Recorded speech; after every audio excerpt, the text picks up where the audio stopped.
سورۃ الشورى کی آیت نمبر 22۔ الحمدللہ وکفی السلام علی عبادہ الذین اصطفی خصوصا علی سید الرسل وخاتم الانبیاء وعلی آلہ واصحابہ الاتقیاء اما بعد فاعوذ باللہ من الشیطان الرجیم بسم اللہ الرحمن الرحیم ترى الظالمین مشفقین مما کسبوا وهو واقع بهم والذین آمنوا وعملوا الصالحات في روضات الجنات لهم ما يشاءون عند ربهم ذلك هو الفضل الكبير ذلك الذي يبشر الله عباده الذين آمنوا وعملوا الصالحات قل لا أسألكم عليه أجرا إلا المودة في القربى ومن يقترف حسنة نزد له فيها حسنا ان اللہ غفور شکور۔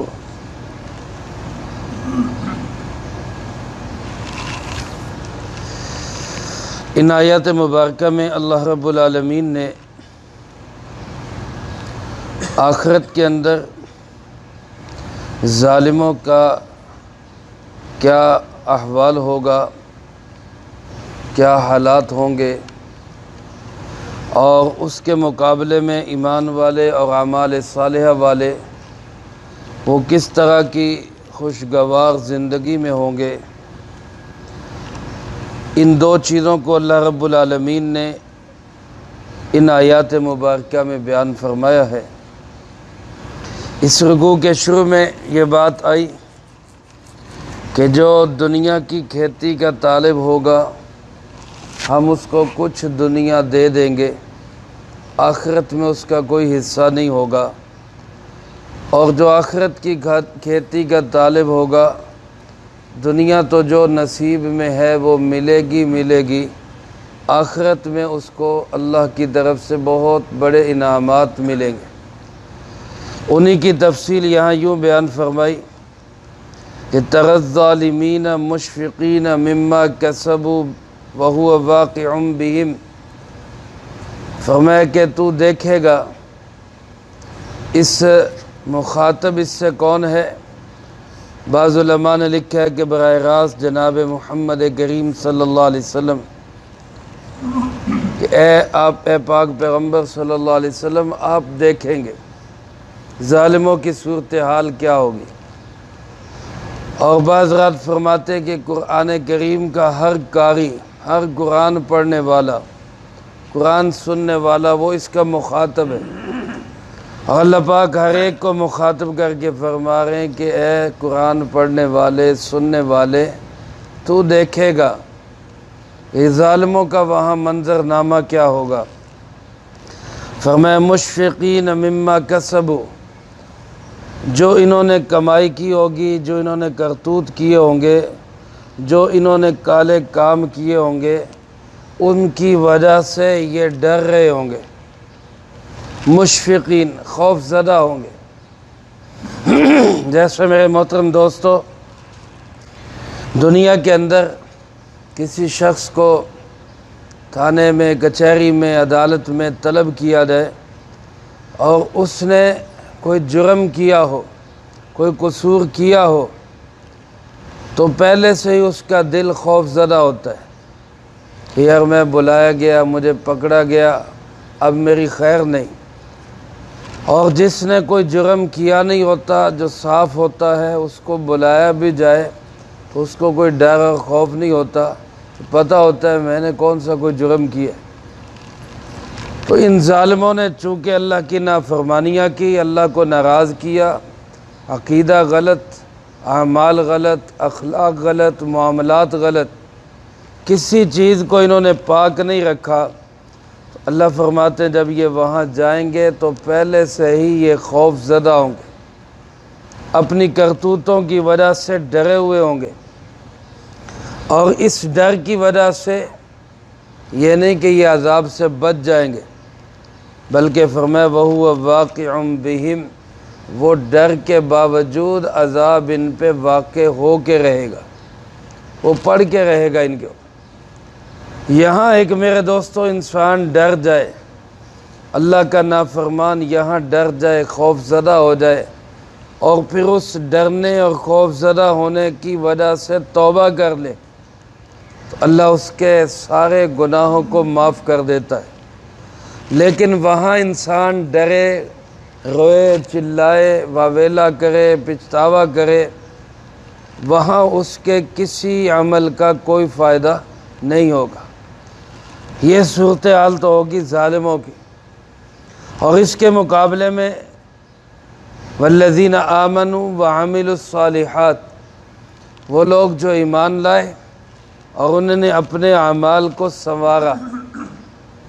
ایمان کے اندر یہ بات آ گئی کہ انہوں نے اپنے عقیدے کو پاک رکھا، کفر سے، شرک سے، گمراہی سے، ضلالت سے اپنے عقیدے کو پاک رکھا، اور اعمال صالحہ کے اندر عبادات کا رخ بھی صحیح کیا، معاملات بھی صاف رکھے، معاشرت اور اخلاق کو بھی پاکیزہ رکھا، تو گویا جس نے اس پورے دین کو اپنی زندگی کا معمول بنایا، فرمایا فی روضات الجنات، ایسے لوگ باغات، جنت کے باغات کے اندر ہوں گے۔ یہ جنت کے ان محلات کے اندر جن کے دائیں بائیں اندر باہر باغات بنے ہوئے ہوں گے، وہاں خوش و خرم بہترین زندگی گزاریں گے۔ یہ ایمان اور اعمال صالحہ والے۔ اور فرمایا لہم ما یشاءون عند ربہم، ان کو وہاں ان کے رب کے پاس وہ کچھ ملے گا جو کچھ یہ چاہیں گے، من چاہی زندگی۔ میرے محترم دوستو، یہاں انسان اپنی چاہتیں پوری نہیں کر سکتا۔ ساری دنیا بھی کسی ایک انسان کو اکٹھی کر کے دے دی جائے تو پھر بھی یہ دنیا ایک انسان کی چاہتوں کو پورا نہیں کر سکتی، کیونکہ یہ چاہتوں کے پورے ہونے کی جگہ ہی نہیں ہے۔ چاہتوں کے پورے ہونے کی جگہ اللہ کا مہمان خانہ جنت ہے، لیکن وہاں چاہتے کس کی پوری ہوں گی؟ جس نے یہاں رب کی مرضی پہ زندگی گزاری ہوگی۔ یہاں من چاہی تو وہاں رب چاہی، اور اگر یہاں رب چاہی تو وہاں من چاہی۔ ادھر اپنی مرضی کی زندگی گزاری، میرا جسم، میرا مرضی، میری مرضی، اور اسی طرح عقیدہ غلط، اعمال غلط، اخلاق غلط، جو دل میں آیا بول دیا، جو دل میں آیا سن لیا، جو دل میں آیا دیکھ لیا، مرضی سے کمایا، مرضی سے خرچ کیا، کسی معاملے میں اللہ کے احکامات کی پرواہ نہیں کی، تو گویا یہ من چاہی زندگی گزارنے والا، وہاں پھر اس کو اللہ کی چاہت کے مطابق، اس کو اپنے اعمال کے مطابق وہاں فیصلے ملیں گے۔ لیکن جس نے یہاں اللہ کی چاہتوں کو پورا کیا، اپنی مرضی کو چھوڑ دیا، جو میرے اللہ نے چاہا وہ کیا، فرمایا لہم ما یشاءون، ایسے لوگوں کے لیے پھر ان کے رب کے ہاں وہ ہوگا جو یہ چاہیں گے، من چاہی زندگی ملے گی۔ اور اللہ فرماتے ہیں ذالک هو الفضل الکبیر، یہی بہت بڑی کامیابی ہے، یہی وہ فضل ہے اللہ رب العالمین کا جو بہت بڑا فضل ہے۔ یاد رکھیں میرے محترم دوستو، جنت میں داخلہ کسی انسان کے اعمال پہ نہیں ہوگا، جنت میں جو داخلہ ہوگا وہ اللہ کے فضل و کرم سے ہوگا۔ ہاں اعمال بیکار نہیں ہے، کیونکہ اللہ کا فضل و کرم بھی انہی پہ ہوگا جو اعمال کرتے رہے ہوں گے۔ جیسے ایک بچہ وہ پیپر کے لیے امتحانی ہال کے اندر جائے نہ، پیپر حل ہی نہ کرے، نام ہی نہ لکھے، حاضری نہ لگائے وہاں، اور گھر بیٹھا کہتا رہے کہ جناب ممتحن حضرات، امتحان لینے والے وہ مجھے مہربانی کر کے مجھے پاس کر دیں، وہ بھائی کیسے پاس کریں؟ تو گیا ہی نہیں وہاں پہ۔ ہاں وہاں جائے، جو آتا ہے وہ لکھ دے، حاضری لگا دے، پیپر کو کچھ نہ کچھ حل کر دے، اس کے بعد یہ توقع کی جا سکتی ہے کہ کوئی رحم دل ممتحن غیرتی نمبروں میں اس کو پاس کر دے۔ ایک بندہ اللہ کی بارگاہ میں آئی نہ، اعمال ہی نہ کرے، اللہ کو کبھی یاد ہی نہ کرے، اور آس امید لگا کے بیٹھا رہے کہ اللہ اپنی رحمت کر دے، وہ کر تو سکتا ہے لیکن اس کا سنت نہیں، اس کی طریقہ نہیں ہے اس کا۔ لیکن ایک بندہ اعمال کرتا ہے، اللہ کو راضی کرنے کی کوشش کرتا رہتا ہے، پھر غلطیاں ہو جاتی ہیں، پھر توبہ کرتا ہے، پھر منا لیتا ہے، تو ایسے بندے پہ تو اللہ، وہ ماں سے زیادہ پیار کرنے والا اللہ یقیناً رحم کر دے گا۔ تو اس لیے فرمایا کہ یہ بڑا فضل ہے، اس پہ فضل ہوگا، اور یہ وہ فضل ہے ذالک الذی یبشر اللہ، یہ وہ فضل ہے جس کی اللہ خوشخبری دیتا ہے، اللہ خود اس کی بشارت دیتے ہیں۔ اور کن کو؟ عبادہ، اپنے بندوں کو۔ کتنی بڑی خوش نصیبی ایسے لوگوں کے لیے کہ جن کے اندر یہ صفات ہیں، اللہ ان کو کہہ رہے ہیں یہ میرے بندے ہیں۔ اور وہ کون ہیں؟ فرمایا الذین آمنوا وعملوا الصالحات، یہ وہ ہیں جو ایمان لائے اور انہوں نے اپنے اعمال کو سنوارا اور درست کیا۔ میرے محترم دوستو، قرآن کریم میں جہاں بھی ایمان و اعمال صالحہ کا ذکر ہے، وہاں اس سے مراد صرف عبادات نہیں، عقیدہ درست ہو، عبادات کا رخ ٹھیک ہو، اور معاملات بھی کلیئر ہوں، صاف ستھرے معاملات ہوں، معاشرت اور اخلاقیات بھی پاکیزہ اور اچھی ہو۔ ایسے ایمان و اعمال صالحہ والوں کو اللہ فرماتے ہیں کہ وہ اللہ خود خوشخبری سناتا ہے، ایسے بندوں کو اللہ خود بشارت دیتا ہے۔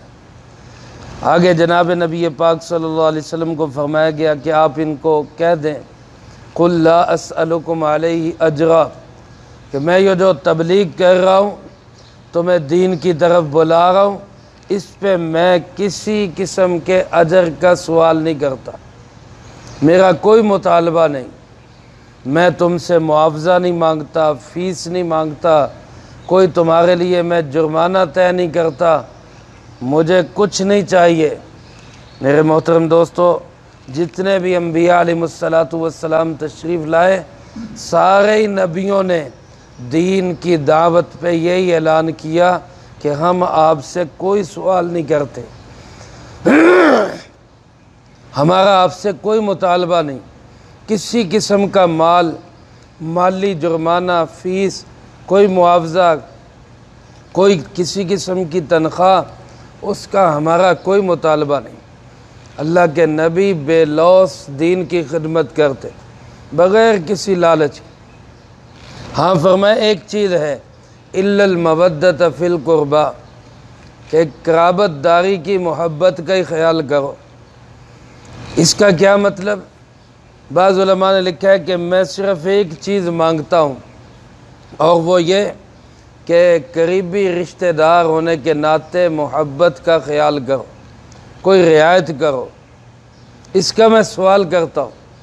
لیکن بعض علماء فرماتے ہیں کہ اس کا بھی سوال نہیں ہے، اس کا بھی سوال نہیں ہے، یہ صرف یہ بات ہے کہ میں تو سوال نہیں کرتا، کچھ بھی نہیں مانگتا، لیکن تم اپنے آپ ہی خیال کر لو کہ چلو ہمارا قریبی رشتہ دار ہے، ظلم تو نہ کرو۔ سرکار دو عالم صلی اللہ علیہ وسلم انہی قریش کے فرد تھے، اسی بنو ہاشم کے خاندان اور اسی خاندان کا چشم و چراغ تھے۔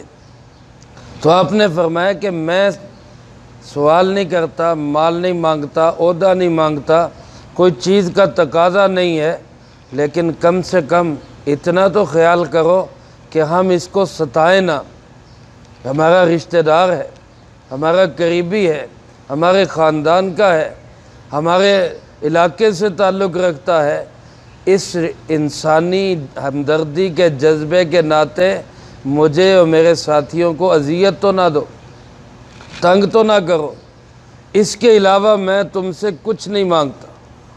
یعنی یا تو اس کا سوال ہے یا اس کا بھی سوال نہیں، یہ بھی تمہیں خود خیال کرنا چاہیے۔ بعض علماء لکھتے ہیں مودت فی القربا کا معنی میرے ساتھ، میرے ساتھیوں کے ساتھ قریبی رشتہ داری کا خیال کر لو۔ صحابہ بھی تمہارے رشتہ دار ہی ہیں، تمہارے خاندان کے لوگ ہیں، نہ ستاؤ ان کو۔ اور بعض رات فرماتے کہ اس سے مراد اہل بیت کی محبت ہے، میرے اہل بیت کے ساتھ محبت کر لینا۔ اور علماء نے لکھا ہے کہ یہ اس آیت کا تقاضا نہ بھی ہو تب بھی اہل بیت کے ساتھ محبت یہ ایمان کی نشانی۔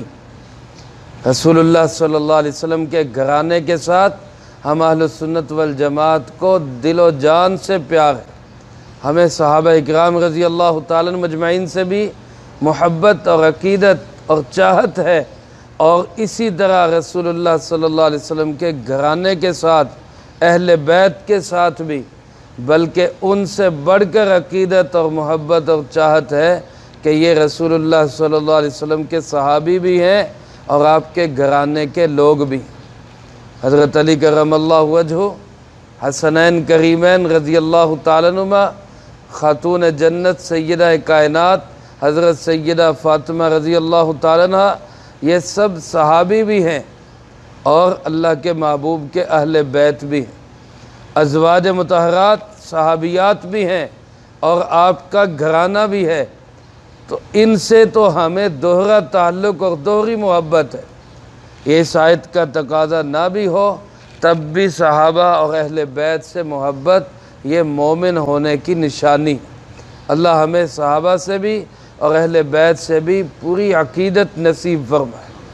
آپ صلی اللہ علیہ وسلم نے ایک موقع پہ فرمایا کہ میں تمہارے پاس 2 چیزیں چھوڑ کے جا رہا ہوں، اگر ان 2 چیزوں کو مضبوطی کے ساتھ تھام کے رکھو گے تو گمراہی کبھی تمہارے نزدیک بھی نہیں آ سکے گی، کبھی گمراہ نہیں ہوگے۔ وہ 2 چیزیں کون سی ہیں؟ ایک جگہ فرمایا کتاب اللہ و سنتی، اللہ کی کتاب اور میری سنت، اور دوسری جگہ فرمایا کتاب اللہ و عطرتی، اللہ کی کتاب اور میری اولاد، میری آل، یعنی اہل بیت کے ساتھ محبت یہ بھی انسان کو گمراہی سے بچاتی۔ تو بہرحال یہ مراد ہو یا میرے ساتھ تعلق مراد ہو، فرمایا اس کا کچھ خیال کرو۔ فرمایا وَمَن يَقْتَرِفْ حَسَنَةً، اللہ پاک فرماتے ہیں جو کوئی نیکی کا حاصل کرنے کی کوشش کرے گا، اقتراف کا معنی کسی چیز کو پا لینا، فرمایا جو نیکی کو پانے کی کوشش کرے گا، نیکی کو حاصل کرنے کے لیے تگ و دو کرے گا، نزد لہو فیہا حسنا، اللہ فرماتے نیکی کا بدلہ تو ملے گا ہی، ہم اور زیادہ اضافہ کر کے بدلہ دیں گے۔ ایک نیکی بندہ دنیا کے اندر کرتا ہے، اللہ کی طرف سے کم 10 گنا بدلہ ملتا ہے۔ من جاء بالحسنۃ فلہ عشر امثالھا، جو ایک نیکی لے کے آئے گا اللہ کے ہاں سے اس کو کم 10 گنا بدلہ ملے گا، اس کے اخلاص کی بدولت زیادہ جتنا اللہ چاہے گا۔ واللہ یضاعف لمن یشاء، جس کے لیے اللہ چاہے گا جتنا مرضی بڑھا دے، لیکن کم 10 گنا اجر۔ اللہ فرماتے تم ایک نیکی کرو، ہم بڑھا چڑھا کے اس کا بدلہ عطا کریں گے، کیونکہ ان اللہ غفور شکور، اللہ بڑا ہی معاف کرنے والا ہے، غفور ہے۔ تمہارے اعمال تو اس لائق نہیں کہ اس کی بارگاہ میں پیش کیے جا سکے، لیکن وہ اپنی رحمت سے معاف کر کے کمیوں کوتاہیوں کو جھاڑ کر اس عمل کو پسند کر لیتا ہے، اور شکور وہ بڑا قدردان ہے، چھوٹی سی چھوٹی نیکی کی بھی وہ بڑی قدر کرتا ہے۔ حدیث پاک میں آتا ہے آپ صلی اللہ علیہ وسلم نے ارشاد فرمایا، جس کا مفہوم یوں ہے کہ تم میں سے جب کوئی صدقہ کرتا ہے، چاہے معمولی سا صدقہ کرے، فرمایا کہ اللہ پاک اس صدقے کو ایسے پالتے ہیں جیسے تم کسی جانور کے بچے کو پالتے ہو، جیسے تم گھوڑے کے یا گائے کے بچے کو پالتے ہو، اللہ اس صدقے کو ایسے پالتے، اور پھر جیسے وہ بچہ بڑا ہو جاتا ہے ایسے ہی اللہ صدقے کو بھی بڑھا چڑھا کے اس کا اجر عطا کرتے، ایسے اللہ قدردان ہے۔ اور قرآن کریم میں دوسری جگہ فرمایا کہ تمہاری محنت، تمہاری کوشش، تمہاری تگ و دو دین کے لیے یہ رائے گاہ نہیں جائے گی، یہ بیکار نہیں ہوگی۔ دیکھو نا، آج ایک بندہ اللہ اس کو توفیق دیتا ہے، وہ چھوٹی سی رات میں بھی اپنا بستر چھوڑ کر فجر کی نماز کے لیے مسجد میں آ جاتا ہے، اور ایک بندہ 8-9 بجے تک دھوپ تیز ہونے تک سویا رہتا ہے، تو کیا اللہ دونوں کو ایک جگہ پہ کھڑا کر دے گا؟ اللہ قدردان نہیں ہے اعمال کا۔ جو شخص اللہ کے لیے اٹھ کے مسجد میں آئے گا، نماز میں کھڑا ہوگا، اللہ اس کے عمل کا مول پائے گا، اللہ اس کی قدر کرے گا۔ ایک شخص گرمیوں کی تپتی دوپہروں میں روزہ رکھتا ہے، دوسرا نہیں رکھتا، تو کیا دونوں کو اللہ ایک جگہ پہ رکھ دے گا؟ میرے محترم دوستو، ایسی نہیں، اللہ کے ہاں عدل ہوگا، انصاف ہوگا، تول کے دیکھا جائے گا۔ جو اللہ کو راضی کرنے کی کوشش کرتے رہے، اللہ کا ان پہ فضل برسے گا، اللہ اپنی رحمت سے ان کو بہت اچھے مہمان خانے میں جگہ دے گا۔ اللہ ہمیں نیک اعمال کی توفیق نصیب فرمائے، جو کہا سنا اس کو زندگی میں لا کے دوسروں تک پہنچانے کی توفیق عطا فرمائے۔ اللہم انت السلام ومنک السلام، تبارکت ربنا وتعالیت یا ذا الجلال والاکرام۔ اللہم اعنا علی ذکرک وشکرک وحسن عبادتک۔ اللہم احسن عاقبتنا فی الامور کلہا واجرنا من خزی الدنیا وعذاب الآخرہ۔ اللہم واقیتا کواقیت الولید، اللہم استر عوراتنا وآمن روعاتنا۔ اللہم انا نجعلک فی نحورہم ونعوذ بک من شرورہم۔ اللہم اکفنا بحلالک عن حرامک واغننا بفضلک عمن سواک۔ اللہم اکفنا کل مہم من حیث شئت ومن این